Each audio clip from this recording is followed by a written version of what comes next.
قضية الصحراء الغربية.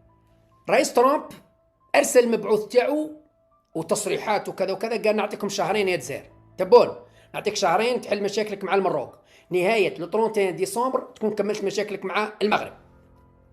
تفاهموا في بيناتكم، اخطونا بمشاكل، مانيش حاب ندخل بيناتكم ونبدا نقربع.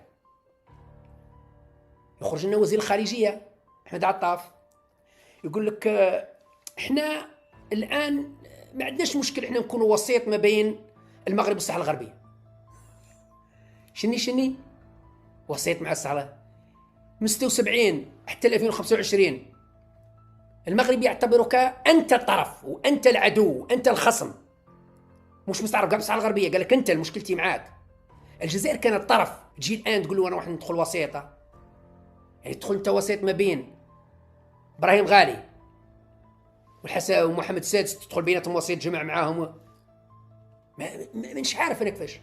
الأمر الثاني وهذا هو الأهم والأخطر، أوكي يا سي عطاف، وكي تدخل وسيط أنت ما بين المغرب والصحراء الغربية، هو ما عندكش علاقات مع المغرب، قطعت علاقاتك الدبلوماسية، غلقت السفارة وحبست كذا والحدود وغلو، كيفاش ده؟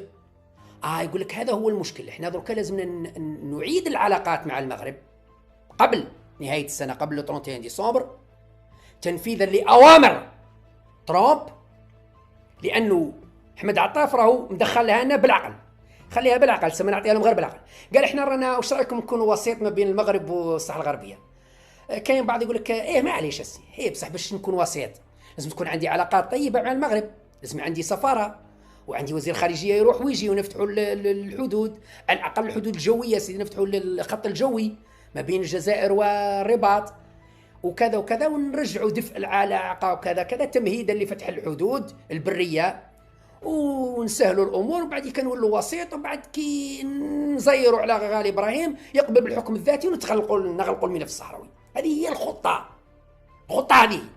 البرنامج هو قبل 31 ديسمبر ستسمعون ان الجزائر اتفقت مع المغرب على اعاده العلاقات وعوده السفراء، هذا يرجع للرباط والاخر يرجع للجزائر والامور طيبه عسل. والشيء اللي مخوفني أن الجزائر ستوافق. الجزائر في ظل الحكم الراشد لفخامة الزعيم ستوافق مثل ما وافقت على قطاع غزة، وبالتالي تخلصنا من فلسطين، تخلصنا من